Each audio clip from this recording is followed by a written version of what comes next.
Another week, boys, and another TWAB. This week at Bungie, we are but days away from the launch of the Witch Queen. We're finally here, the last TWAB before the Witch Queen. Over the last few weeks, we've been touching on new systems arriving on February the 22nd, picking through some quality of life changes for the rituals you engage with, and even spend some time with the team in a full-length Vidoc to set the stage for what's coming. We have a few topics left to cover, but only a few stand between you and the next chapter of Destiny 2. Season of Lost is wrapping up this week. No better way than the final mission to tee up our next expansion. Have you played through it yet? No? Well, get in there. We know the Witch Queen is coming, but this was a fun close to the season that you won't want to miss. As a note, the team has been investigating a few issues with the activity since it went live. You may need to play it a few times for the quest to complete, and we ask that if you're matchmaking in, please don't skip the cutscene. Outside of that, we also have an exotic ship to cap off the season that we'll be distributing at a later date to players who own Season of the Lost. Stay tuned for updates. If you completed the mission and already reading the TWAB, I'd assume you're gobbling up every bit of information you can before release. Have you seen the launch trailer yet? I hope so. If not, let's take a moment to roll the tape and to listen to some slick music. If you still like to go in completely spoiler free though, this is your final warning. Yeah guys, if you want to check out, the other day we actually watched the launch trailer live. Arguably one of the best trailers Bungie has ever done. And for those finishing that final mission for the season, for the love of God, do not skip the cutscene, because for some unknown reason, when one person in the activity skips it, it skips it for everybody.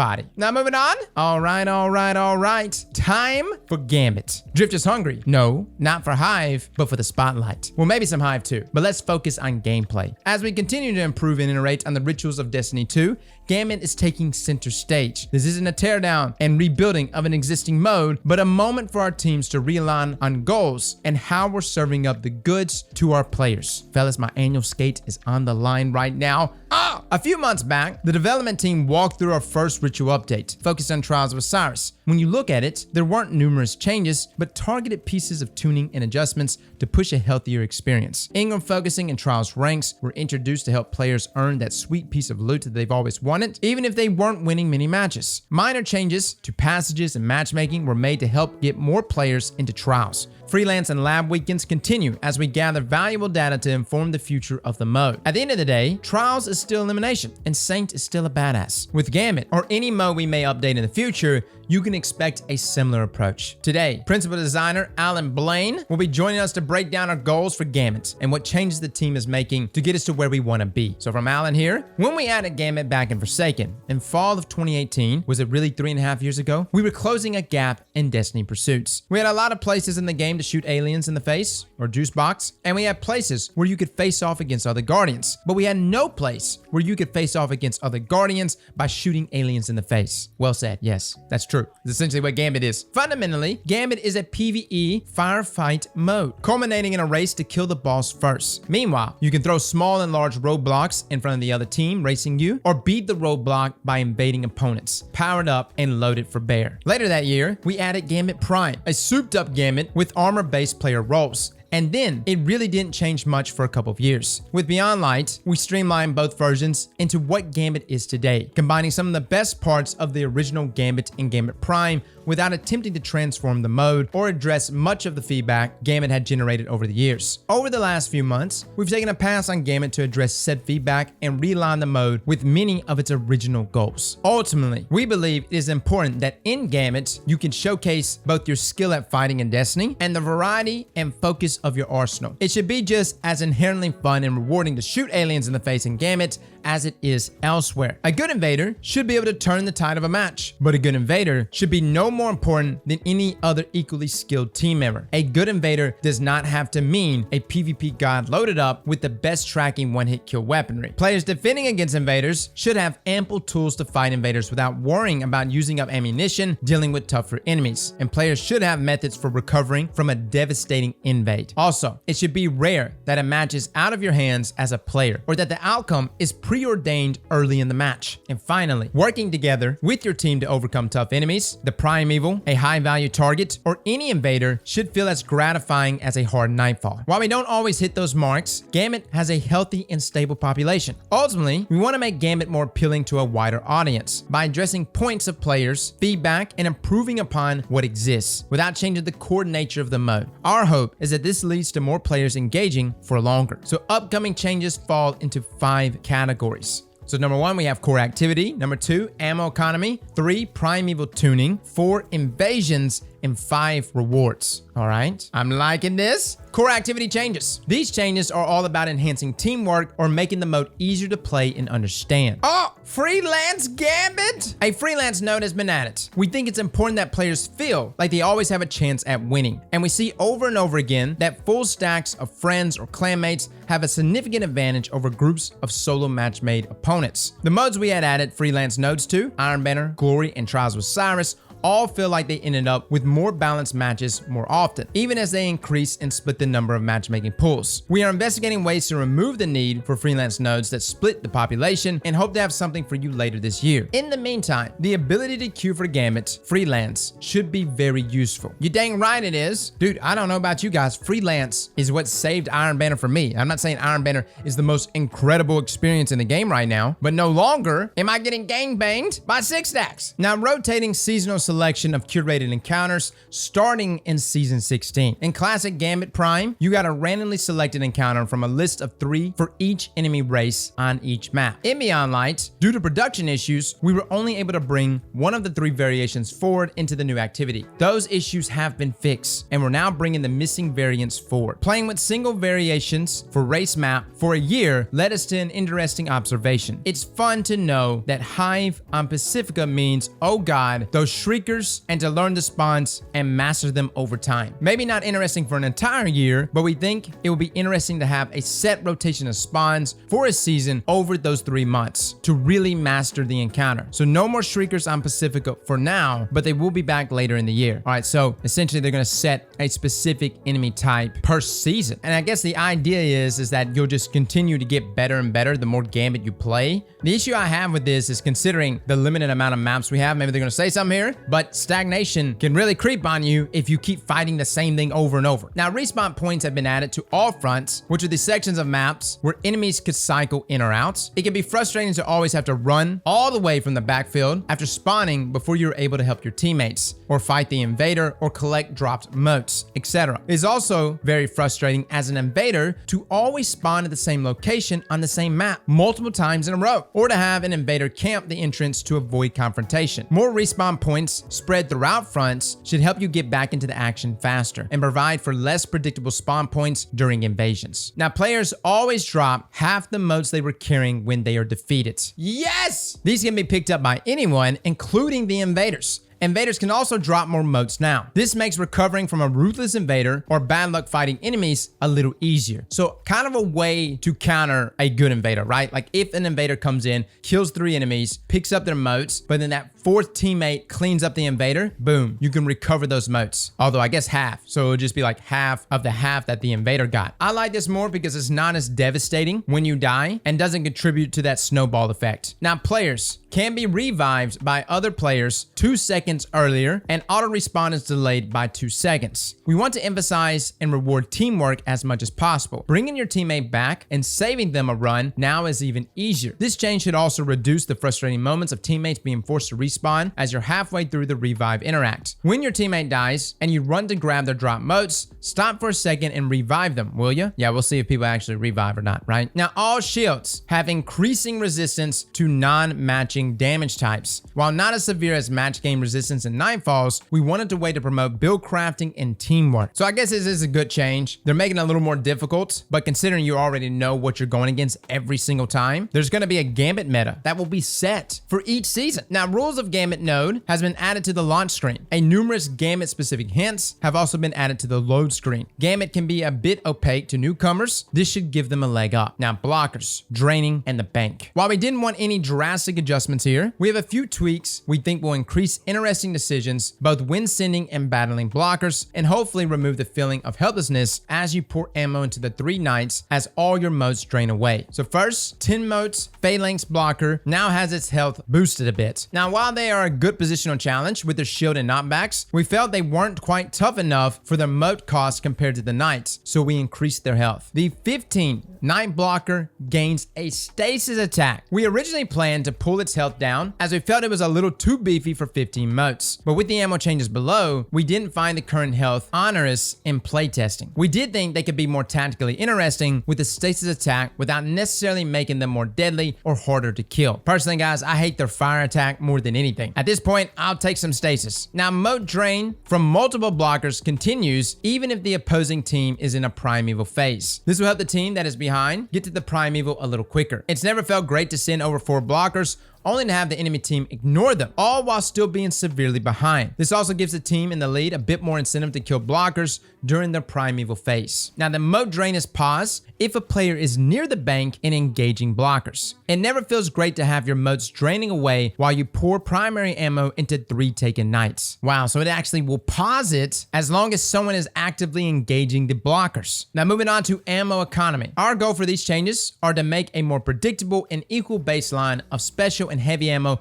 among all players. We will be watching both feedback and analytics around ammo gain and usage rates, and we'll continue to make tweaks if these aren't enough to make a fair match. When completing a front, a chest containing a small amount of special and heavy ammo spawns in the middle of the front and can be looted once by each player. It times out 20 seconds after the initial interact, so you still can't dilly-dally. Killing a high value target spawns 1 normal heavy brick for each player. Now, during the primeval phase, ammo chest spawns in one of the fronts every 60 seconds. This replaces the regular front ammo chest, but you still need to find time to grab it. Now, limited special and heavy ammo bricks to only spawn from enemies if you have finer mods equipped. Other ammo exotics and perks like Aeon Colt will still work. All right, so when completing a front, a small amount of special and heavy will spawn. So again, each one of the areas where enemies are spawning, that's the front. And upon clearing it, you can then loot, and I guess that's an excellent way to just immediately reward you and your teammates with ammo to go into the next front, and then of course an invasion. The other thing is just killing a high value target is going to spawn a heavy brick for each player. Does each one of the players have to contribute to taking down that high value target, I wonder? Now, moving on to the Primeval Fight. The Primeval Fight is the ultimate challenge of Gambit. It should feel like an epic boss fight and be long enough for the opposing team to get off some invades to counter strong DPS. It should have more to do than simply burning the boss as quickly as possible and turn in place to kill envoys every once in a while. Its mechanics shouldn't be complex, but should require about as much tactical play as a high-end strike boss. So the Primeval Health and Slayer Stack bonus returned. Burning the boss after 3 rounds of envoys should be just as easy as it is now, but burning him after just 1 or 2 rounds should significantly be more work. Envoys now spawn with friends out in the fronts rather than in the bank area. Now, they have reduced health and are no longer affected by Slayer stacks and have varied elemental shields. Killing the envoys to get Slayer stacks will require movement, dealing with the envoy protectors, and then dealing with their elemental shields. Envoys can also put an invulnerability shield on the Primeval, so you must kill both to remove it and damage the Primeval, forcing your team to go out and invade. Envoys also respawn at 30% of Primeval damage done. This increases by 10% every envoy respawn, and envoys stop spawning after the 5th spawn. The Primeval Servitor boss has been removed since its custom shielding mechanic conflicted with the new mechanics. The Malfeasance quest starts on the first Primeval kill. Interesting. All right, so they really are trying to lengthen the boss fight here, more so by directing our attention at the envoys. Let's be real, many of us right now have just been ignoring everything but the Primeval when we actually spawn it, and normally we just melt the Primeval with ease. But now with these changes, you got to make it to 3 stacks to really start putting significant damage, which I'm assuming here is what, 3 rounds of envoys. So as a squad, you're gonna have to take on the surrounding enemies and envoys. This is gonna greatly lengthen Gambit matches. Now, with the tuning changes above, the moats phase is significantly quicker and the Primeval phase is longer. You should expect matches to be just about as long as they are now, but we'll be watching to make sure they aren't too short or too long. All right, so I guess I can see where they're coming from. They're saying the moat phase is going to be quicker because you're not losing all your moats in an invade. And of course, with the heavy ammo spawning from each front, and there's going to be heavy ammo spawning during the Primeval phase, I see where they're coming from. So maybe the time will equal out. It's just going to be a more fun time killing the Primeval now, right? Like, the worst is when you look around and you see that all your blueberries misuse their special and heavy ammo, and they're just sitting there shooting the Primeval with primary weapons, which to me is not fun. It's fun whenever you have the best stuff, the best loadout, that Gallahorn, that Sleeper, that Boom Strat, and you use these strats to melt a boss, and in this case, melt a boss and the surrounding enemies. Now, as we said above, a good invader should be able to turn the tide of a match, but a good invader should be no more important than any other equally skilled team member. We We don't want a single good invader to completely dominate match outcomes, and they certainly can right now. However, we still want a good invader to be able to delay a strong PvE team from finishing off the Primeval. So level advantage is now disabled for invader PvP. It has actually been like this since the start of Beyond Light. Surprise. Now, one of the moat phase invasions has been removed. Invasions now trigger at 40 and 80 moat thresholds. Thank God. So less frequency. Now the Primeval phase invasions are still unchanged, and invasions can no longer be saved up. Use it or lose it. Oh, man, nothing gets me more than a back-to-back invasion, right? Especially when you're down real bad. Now invaders no longer can see how many moats enemy players are carrying, and player nameplates fade out when the invader is aiming down their sights. You can still see players through walls, just not while you're engaging your rocket tracking or using your sniper zoom. Oh, look at Bungie. These are some big moves, man. This right here may really change the game. Now, we also found a bug with how Primeval heal effect was being applied, which depending on the sequence and timing of kills, would sometimes heal the Primeval from somewhere between 5 and 35%. Wow, that's quite the disparity. We fixed it, and now invader kills will heal the Primeval for exactly 27% every time. This sounds like a lot, but it's actually less than the optimal amount prior. We'll be watching feedback and analytics very closely on this one, and will retune as necessary. Listen, guys, I don't care about how much the Primeval is being healed. I don't care if it's only 2 invasions. What I care about more than anything is the fact that you don't have wall hacks when you aim down sights. Like, that is a huge change. That right there is going to mean players will have to have some sense when they invade versus just having wall hacks, which I know we're still going to have wall hacks, but it's not like super wall hacks, right? It's not that perfect game. It's like great value perfect game. Now, Gambit is the second of the core rituals after Trials of Osiris to get a comprehensive Ingram focusing option. Focusing. You can focus Gambit Ingrams into either Gambit Armor or Gambit Weapons for 10,000 Glimmer and 50 Legendary Shards. Gambit Weapons will include Crowd Pleaser, Bottom Dollar, Trinary System, Borrowed Time, and Servant Leader. Brand new Gambit Weapons are drop only for a single season and are available for focusing. We expect to expand Drifter's focusing options further during upcoming seasons. This is huge, guys. We've seen the same change with Trials. Some of us out there that have been trying to get that God Roll Bottom Dollar and still haven't gotten it, now should be a little bit easier, right? Now, other Drifter changes, Bygones, Trusts, and Bad Omens have been removed from the vendor. Rest in peace. Now, in match drops, there's a Gambit Memento for weapon crafting that can drop after any match. Older Gambit shaders now have a small chance of dropping at the end of each match. Primeval Servitor cosmetic drops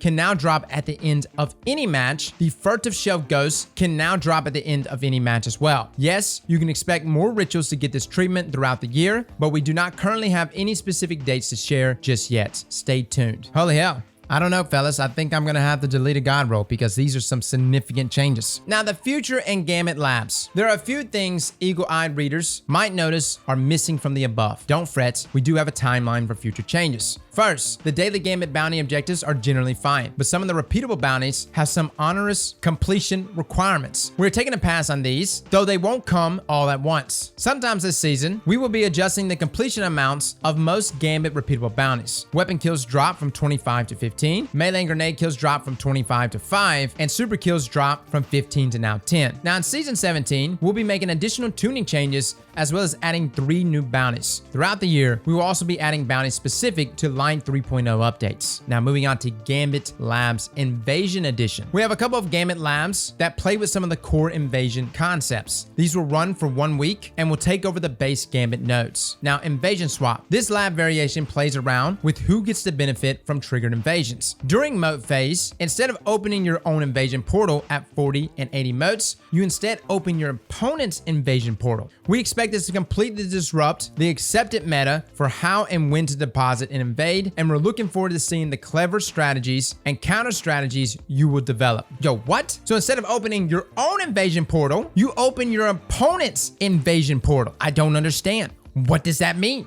Are we gonna have a gulag? Is that what you're telling me? You're meaning I can counter an invader within the invader's portal? And we have an invader versus invader 1v1? Fellas, am I getting this right? Now, Moat Thief. Fundamentally, the original concept of the invader was a guardian as taken terror, overpowered and dangerous. Something new to have to fight. While that is still very compelling, we don't believe it is the only compelling invader fantasy. We believe the sneaky Moat Thief is also worth exploring too. Maybe there are more. So normal moat drain from having 2 blockers will be disabled, and instead Instead, every second the invader is invading, one moat drains directly from your bank to the invader's bank. So it would actually be better for the invader to just invade and then just sit on his booty. Or at least sit on his booty long enough and then kill one guy, right? And then bounce. Honestly, guys, I'm excited about Gambit Labs. It makes me feel good that Bungie's assigned an entire team to still update this game mode. And who knows, maybe Gambit might actually make a significant comeback. These are some major changes. And I said a few weeks ago that if Bungie actually made some major changes to Gambit, I would delete a god roll. And I gotta say, fellas, these are definitely major. So you are more than welcome to delete my Finite Impactor or my Kindled Orchid. We'll probably be doing some sort of stream deleting one of these weapons. Now, what about trials? What's next? Fear not, trial fans. While our main focus on Season 16 is Gambit, we still have some fun changes planned. As we discussed earlier this season, we're going to continue to liberally schedule Capture Zone and Freelance weekends, as well as a few reputation updates coming. For Season 16, we are moving to a schedule of 7 maps for the season, one of which you will get to decide. Expect a survey to come out in the next few weeks to vote on the final map.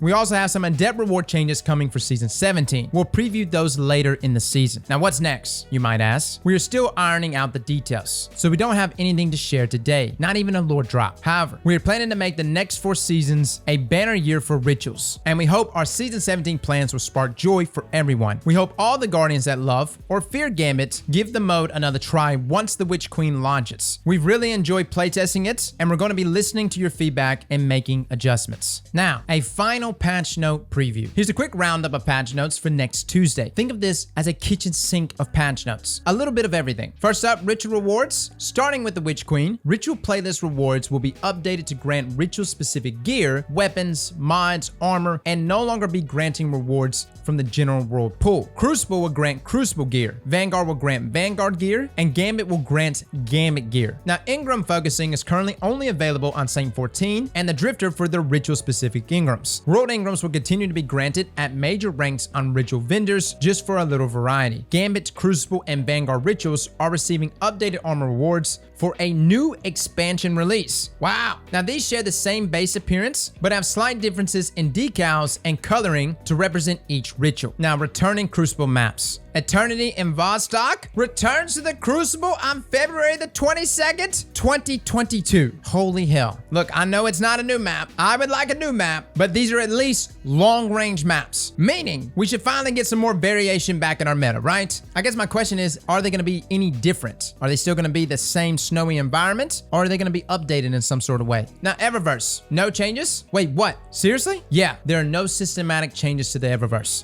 There will be new cosmetic items available for Silver and Bright Dust, but no systematic changes to the experience. But what about Bright Dust? Any changes to how players will be earning it? There are no changes to Bright Dust acquisition or totals compared to that of Season 15. Players will continue to earn Bright Dust from seasonal challenges, repeatable bounties on specific vendors, and through the seasonal pass. Please note, this week brings the final drop of 700 Bright Dust in celebration of our 30th anniversary. Make sure to redeem this offer in the Eververse storefront before it's gone. Also, here's a preview of the new Universal Armor Ornament sets available through Eververse starting February the 22nd. My God! Personally, I'm not a fan of the Eververse store, as it always finds a way to make me spend money. My suggestion, if you don't want to spend money in the Eververse store, just don't look, ever. Now, Season Pass changes. High stats seasonal armor has been reintroduced. Individual pieces are awarded between ranks 57 and 87. Legendary Ingrams have been replaced with Focus Umbral Ingrams, 5 in total, each focused to a different armor piece. Arms, legs, chest, class, and head. All Umbral Ingrams are Tier 2. Now, the Season Pass emblem has also been removed, but we introduced a Season Pass Sparrow. The Season Pass Scrounger bonuses which increase seasonal weapon and armor drop, have been overhauled. The weapon Scrounger bonuses are no longer separated by weapon type or ritual activity. They now apply to both the Season Pass legendary weapons and all activities at once. Now, 2 weapon Scrounger bonuses instead of 6 now. The first bonus grants the player a small chance to receive the weapon from ritual activities. The second bonus gives an improved chance. Now, total drop chance is unchanged from previous seasons. Now, the armor Scrounger bonuses are no longer separated by ritual activities and now applies to all activities at once. Now, 1 armor scrounger bonus instead of 3. Like the weapon, the total drop chance for each armor piece is unchanged. Aside from the emblem, no items have been removed from the season pass, only added. A number of rewards such as glimmer and legendary shards have been consolidated to make room for high stat armor. A small amount of upgrade modules have also been added. The order some rewards are acquired has also been tuned to accommodate the above changes. Now, Shattered Throne, in quotes here, Thrallway, fixed an issue where the Shadow Thrall and the Shattered Throne were unintentionally granting investment rewards such as glimmer, engrams, and XP. As players begin to craft weapons and level up their season pass on February the 22nd, we want to ensure gameplay rewards are earned by playing and completing activities, bounties, or just hanging out with friends in patrol while defeating minions of the darkness. Yeah, I kind of felt like this was coming considering a lot of the weapon schematics or crafting details were requiring kills with that weapon. Plus, there's been a lot of people that just farm experience in the Shattered Throne. Now, ball stomps adjusted the physics knockback for ball stomps. This should result in fewer deaths from being knocked into objects. This does not mean the stomp itself won't kill you. That's still gonna happen. Now, next week, we'll have a full roundup of patch notes available for you to read through. Time is currently TBD, but our goal is to give you some light reading before the launch. Yeah, hopefully things won't be down for too long. If they are though, while we're streaming, we'll probably end up going over all the patch notes live. Now, SteelSeries Destiny Collection. Earlier this week, we announced a new collaboration with SteelSeries. If you're looking for some new gaming peripherals, we've got just the things for you. Now, don't worry, you don't need to be a PvP legend to take advantage of these. Sometimes you just want a cool looking headset, mouse, or mouse pad to use while jamming on homework or doing some work from home. That's right, guys. I announced it yesterday on stream, but we just partnered with SteelSeries. Matter of fact, code Aztecross will give you 12% off on all SteelSeries items, and they all have like these Destiny logos and designs on them. We'll be doing an unboxing probably tomorrow or Saturday. If that code is not working right now, I promise you it'll be working at least by tomorrow. But big shout out to SteelSeries, guys. I'm so excited to finally be partnering with them. Feel free to check out their entire Destiny inventory though,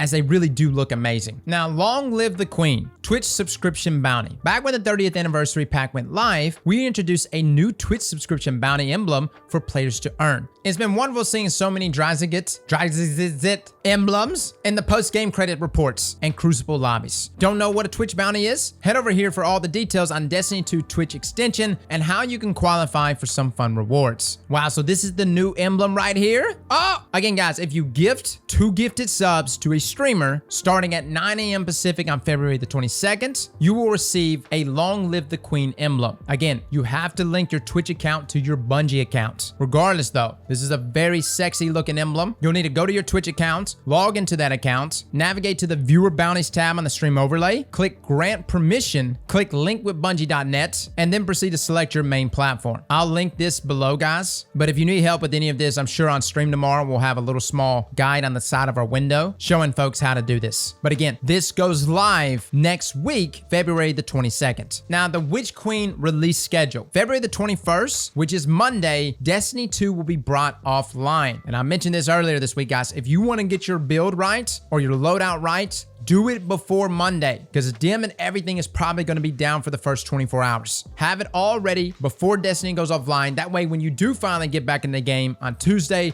you're not worrying about getting your inventory right and everything else, because it's going to get full of all new stuff throughout the day in the campaign. Now, the preload for update 4.0.0.1 will be available that evening, and then Destiny will be brought back online at 9 a.m. Pacific. And at 10 a.m. Pacific, Destiny 2 maintenance should be complete, but we know how servers are on day one. It's a good chance we're just gonna be sitting there chilling. Now, on February the 22nd, the Twitch gift sub bounties reward will be updated with the Witch Queen. Players who are looking to obtain the current emblem should complete the Twitch gift sub bounty and claim the reward in-game before the scheduled downtime on February the 21st. So if you still want that emblem, guys, you'll have to gift. Personally though, I think the new emblem looks better, so I would just wait, unless you're like a collector of emblems. Now, as a final note here from DMG, soon. I was just thinking the other day, many of us have been here for nearly 16 seasons of Destiny 2 content and even more of the space magic goodness. If you turn back the clock to the launch of Destiny 1, even after so much time, the feeling of a Destiny release is like no other. The promise of new loot always drives some excitement, but it's the wonder and mystery of it all that truly resonates. Moments of discovery are potent. Sometimes it's easier to recite the first encounter with a crazy boss,